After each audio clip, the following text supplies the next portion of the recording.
दोस्तों नमस्कार, मैं धान सिंह आज आपके लिए लेके आया हूँ वैदिक गणित में एक्सरसाइज 1.1 10वीं कक्षा की गणित। कल मैंने आपको या पिछली वीडियो में मैंने आपको बताया था कि किस तरीके से वैदिक विधि से शून्यांत वैदिक विधि में या वैदिक गणित में शून्यांत विधि से जोड़ किए जाते हैं। आज मैं आपको सिखाऊंगा सूत्र निकलन विधि से किस प्रकार से गुणा किया जाता है। जो सूत्र निकलन विधि से गुणा किए जाते हैं वो दो प्रकार के होते हैं दोस्तों। एक तो होता है आधार पर और दूसरा होता है उपाधार से। तो दोस्तों आधार से और उपाधार से कैसे हल करते हैं तो मैं आपको दोनों ही विधियां बताऊंगा, आधार से और उपाधार से। सबसे पहले मैं आपको आज आधार विधि से सवाल समझाऊंगा दोस्तों। तो आधार से कैसे समझते हैं, ध्यान रखना दोस्तों, बोर्ड में या तो आधार या उपाधार दिया हुआ होता है और अगर दिया नहीं होता है तो आप कोई सी विधि से कैसे भी सवाल का सॉल्यूशन कर सकते हैं। ध्यान रखना दोस्तों, पहला सवाल है सूत्र निकलन 54 गुणा 56।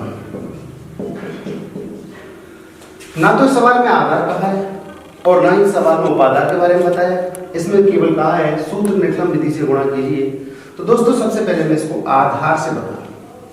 आधार में क्या होता है दोस्तों, फर्स्ट ऑफ ऑल ये जो आपके दिए हुए थे इनका आधार मानते हैं। जो आधार अंक होता है या तो 10 होता है या 100 होता है या 1000 होता है। तो दोस्तों मैं आपको आधार से सवाल का सॉल्यूशन करा रहा हूँ। सबसे पहले मैं इसको आधार मान लिया मैंने 10। आप इसको 100 से भी आधार मानकर हम कर सकते हैं, लेकिन मैं आपको 10 से आधार मानकर करा रहा हूँ। सबसे पहले आधार मान लिया मैंने 10। इसके बाद होता है दोस्तों इसका विचलन अंक। विचलन अंक कैसे निकालते हैं? विचलन अंक निकालने का फॉर्मूला होता है संख्या माइनस आधार। तो दोस्तों कैसे निकालते हैं विचलन अंक? संख्या माइनस आधार। हमारे पास पहले 54 का विचलन अंक निकालेंगे तो 54 का विचलन अंक क्या हो जाएगा दोस्तों? 54 माइनस यानी संख्या में माइनस आधार हो गया हमारे पास दोस्तों 10।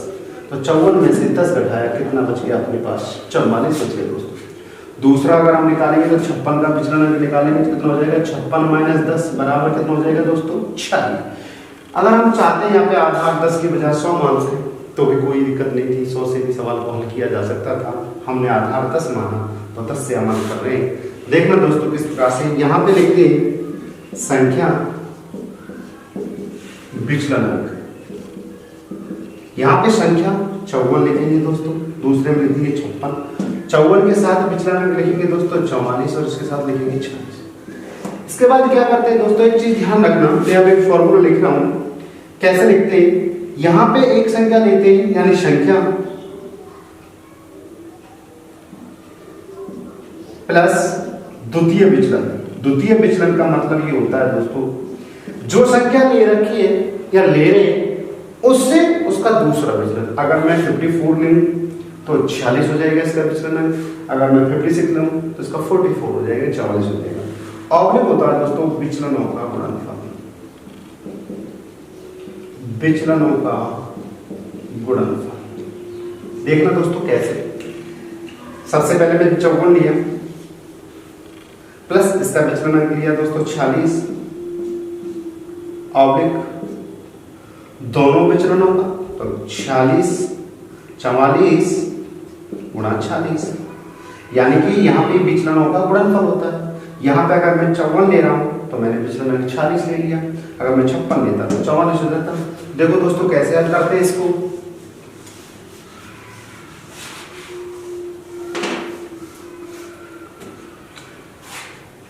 ये हो गया दोस्तों 4 6 10, 4 5 9 और 1 10, ये हो गया 100। अब इसका गुणा करते हैं दोस्तों। इसका गुणा करने पर कितना आता है देखना ध्यान से, मैं यहाँ पे गुणा करके बता रहा हूँ। 44 गुणा 46, 6 चौका 24, 6 चौक 24 और 2 26, 4 चौका 16, 4 चौक 16 और 1 17, 4 2 7 9 यानी 20 24। तो दोस्तों मैंने यहाँ पे 20 24 लिख दिया। इसका गुणा करने पर दोनों विचलनों को गुणनफल करने पर कितना आया हमारे पास? 20 24। अब एक चीज ध्यान रखनी है दोस्तों, ये ऑब्लिक या स्लैश नहीं हटाना आपको। यहाँ पे एक विशेष इंपॉर्टेंट बात ध्यान से सीख लें। जब हम आधार मानते हैं तो आधार के अंक में जीरो देखते हैं। कितनी जीरो? दोस्तों जितनी जीरो होती है हमारे पास में, इस पीछे वाली डिजिट जो होती है उसमें उतने ही अंक छोड़ते हैं। यदि एक जीरो है तो एक अंक छोड़ेंगे, और दो जीरो है तो दो अंक छोड़ेंगे, और तीन जीरो तो तीन अंक छोड़ेंगे। दोस्तों हमने देखा हमारे पास में आधार में कितनी जीरो है दोस्तों, आपने देखा आधार में एक जीरो है तो हमने एक ही अंक छोड़ेंगे। तो कैसे जोड़ेंगे इसको, 100 बची हुई शेष डिजिटों को अंकों को आगे जोड़ दो, 202 ऑब्लिक कितना रह जाएगा दोस्तों 4। इसको किस तरीके से लिखा जाएगा देखना दोस्तों, ये हो जाएगा 302 ऑब्लिक 4, इसका उत्तर हो जाएगा 3024।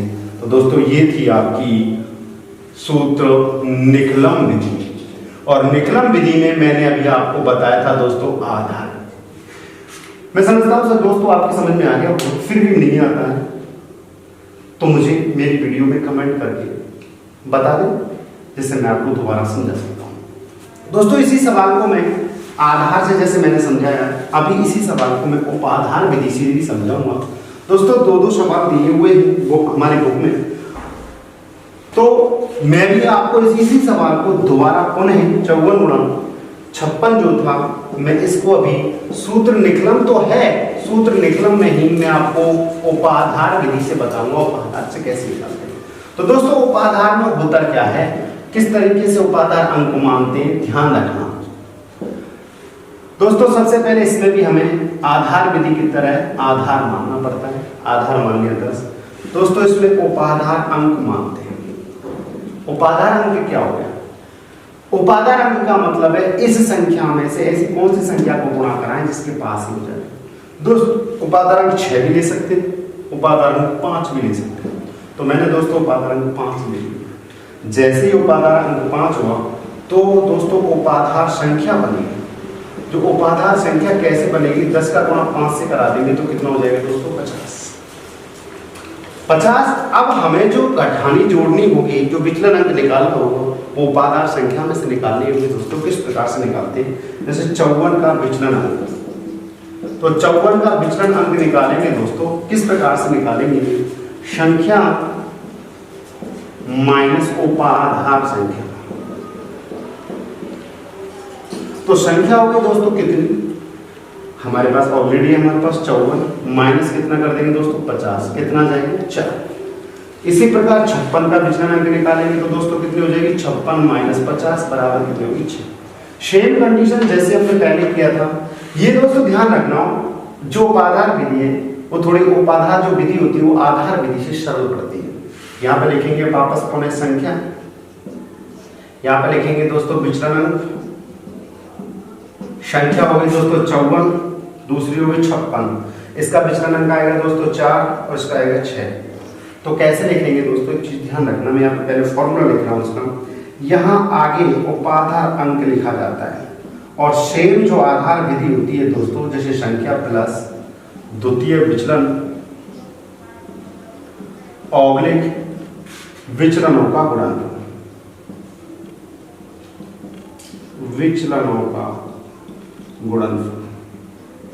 दोस्तों उपाधार अंक कितना लिया है हमने 5, संख्या कितनी होगी 54 प्लस द्वितीय विचलन। दोस्तों मैं 54 की बजाय 56 लिखे बता रहा हूँ, मैंने ली 56, कितना हो जाएगा 4 ऑब्लिक 4 गुणा कितना लिखेंगे दोस्तों 6, 5 60 हो गया दोस्तों ऑब्लिक 6 चौका 24। इसको कैसे लिखेंगे, इसका गुणा करा दो, इसका कितना आएगा दोस्तों, ध्यान से देखें।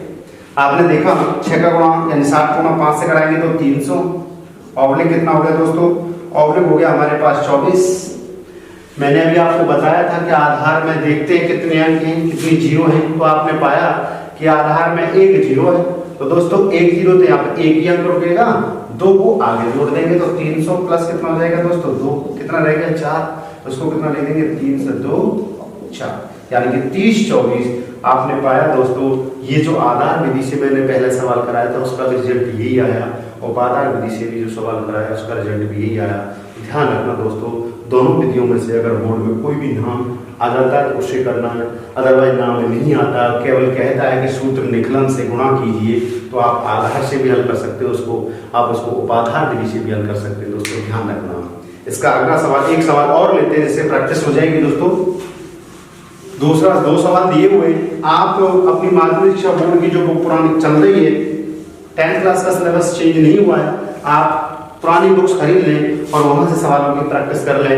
एक्स्ट्रा भी सवाल अगर आपसे जो भी आप पूछना चाहते हो वो मुझे मेरी वीडियो में कमेंट कर दें, या पर्सनली मेरे व्हाट्सएप नंबर 9694 इस पर आप कमेंट करके लिख सकते हैं। ये मेरा व्हाट्सएप नंबर है दोस्तों।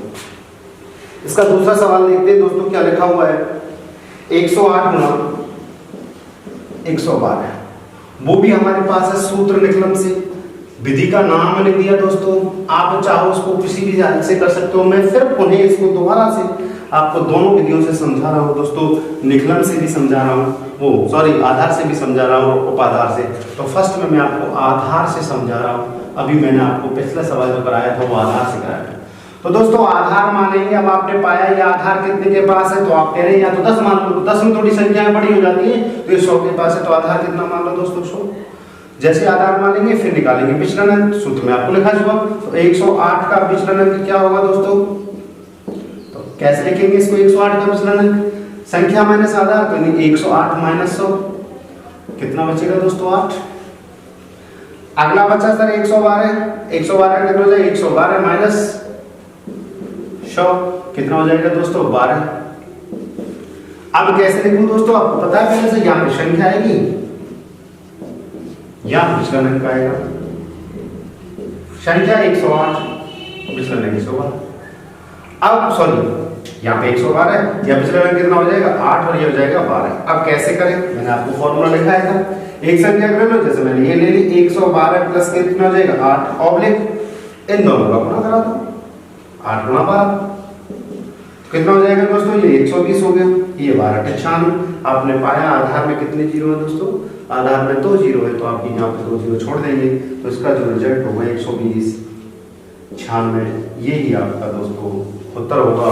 ये विशेष ध्यान रखना, ये विधि हमारी आधार यानी सूत्र निकलम विधि से गुणा थे, और सूत्र निकलम विधि में मैंने आपको आधार विधि समझाई। मैं समझता हूँ आपकी समझ में आ गया होगा।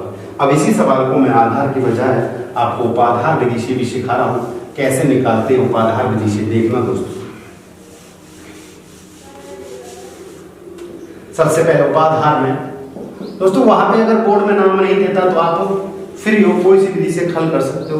केवल ध्यान रखना निकलम है, ऊर्ध्वतिर्यक विधि है, या कोई और एकाधिक इम्प्रूवमेंट विधि है, वो चीज ध्यान रखना गुणा करने के लिए। तो आपने देखा निकलम विधि है, तो उसमें मैं उपाधार से बता रहा हूँ। सबसे पहले मैंने आधार मान लिया दोस्तों, आधार मान लिया मैंने 10।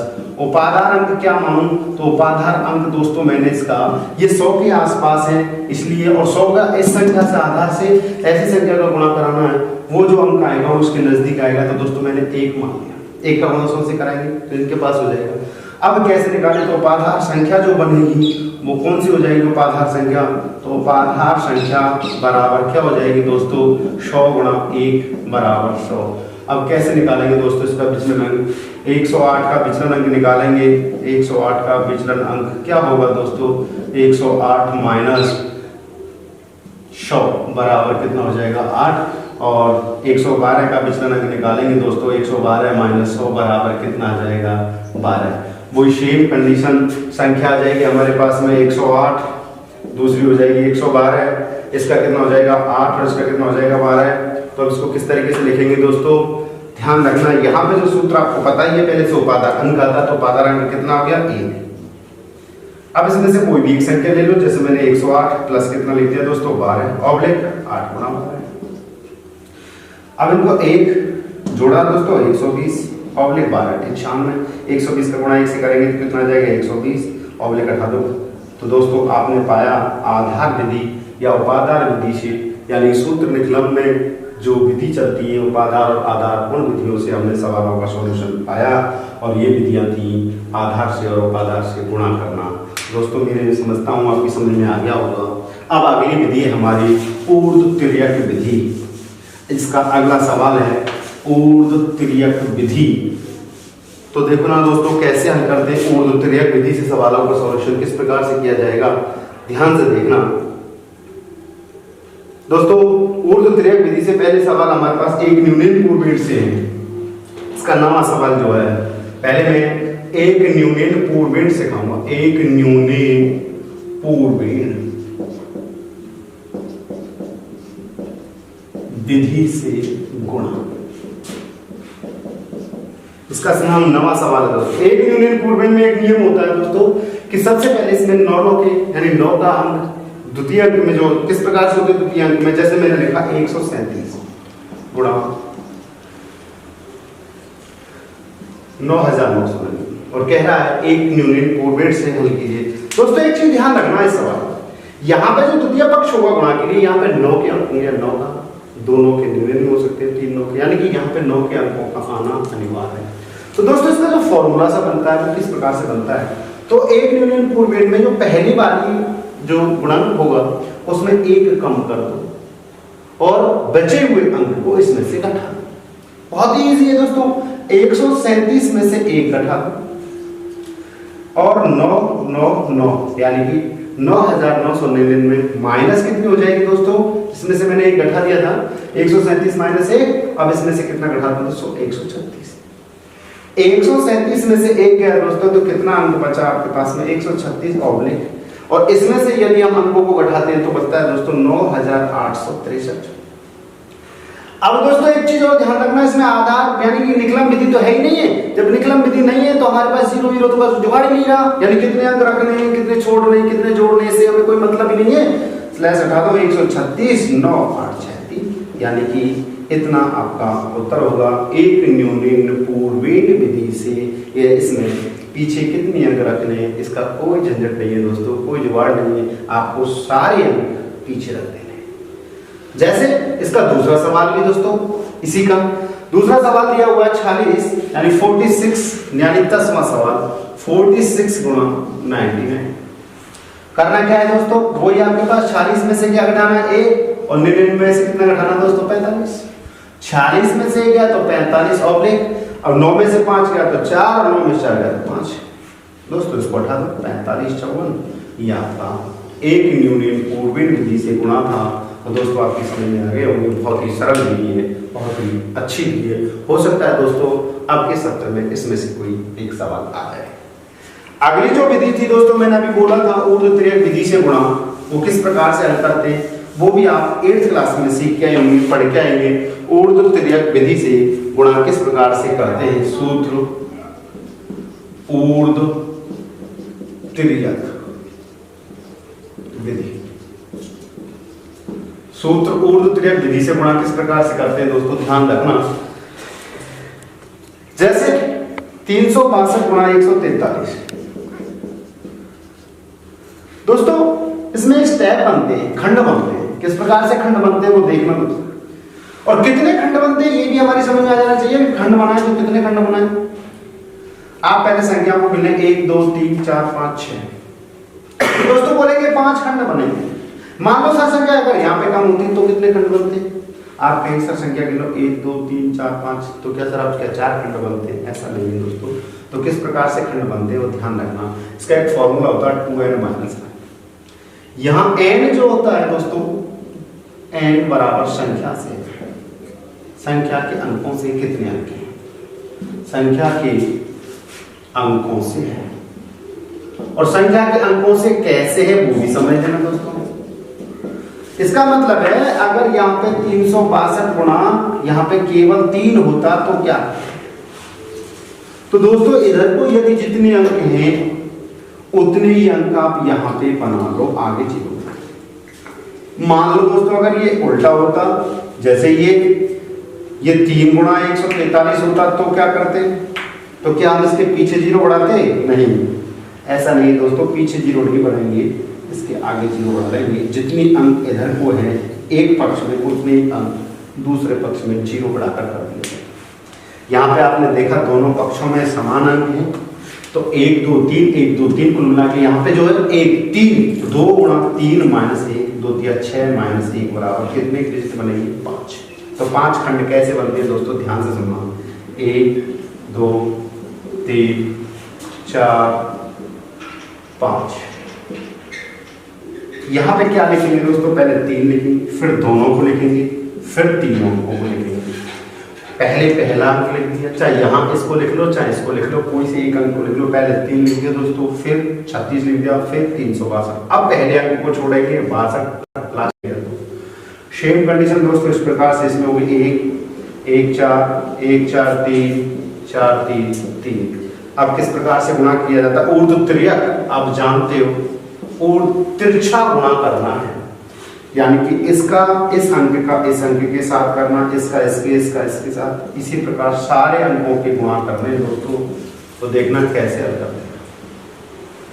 3 का गुणा 1 से करेंगे, ऑब्लिक 3 गुणा 4 से, और दोस्तों प्लस 1 का गुणा 6 से, 3 का गुणा 3 से, प्लस 1 का गुणा 2 से, प्लस 4 का गुणा 6 से। दोस्तों ध्यान रखना, जब हम दोनों अंकों का गुणा कराते हैं, जब कभी संख्या ज्यादा आ जाती है तो बीच में गुणा करने के बाद प्लस का निशान आता है, प्लस का चिन्ह आता है। आपने देखा यहाँ तक हम गुणा करा चुके हैं दोस्तों। अब यहाँ 6 का गुणा 3 कराएंगे, प्लस 4 का गुणा 2, ऑब्लिक कितना रह गया दोस्तों? 2 गुणा 3 करेंगे। तो किस तरीके से करेंगे गुणा दोस्तों? देखना, 3 का गुणा 1 से किया तो 3, ऑब्लिक 3 चौका 12, प्लस 6 एकम 6, ऑब्लिक 3 तिया 9, प्लस 2 एकम 2, प्लस 24, 6 गुणा 3 18, प्लस 8, ऑब्लिक 6। जोड़ते हैं दोस्तों किस प्रकार से? 12 6 18, इसको जोड़ा 24 तो 26 9 35, ऑब्लिक 26 ऑब्लिक 6, 24 और 2 26 और 9 35। दोस्तों इसमें क्या होता है ये ध्यान रखना, जितनी भी डिजिट हो पहले डिजिट को यानी पहले स्लैश को छोड़ने के बाद जितने भी स्लैश हो उसमें केवल एक अंक रहना चाहिए। इसमें केवल कितने भी अंक रह सकते, जैसे 3, तो दोस्तों इसके ऊपर 8 चढ़ा दो, ऑब्लिक इसके ऊपर 5 चढ़ा दो, ऑब्लिक 2 के ऊपर 6 और 6 दूसरा भी तरीका है दोस्तों, इसमें एक एक अंक जोड़ते चले जाए तो थोड़ा स्टेप बढ़ जाता है और कुछ नहीं है, वो भी सरल है और ये भी सरल है। किस प्रकार से? पीछे वाले आगे अंक को बेस बनाते हो, पीछे को घातांक यानी कि घात के ऊपर चढ़ा।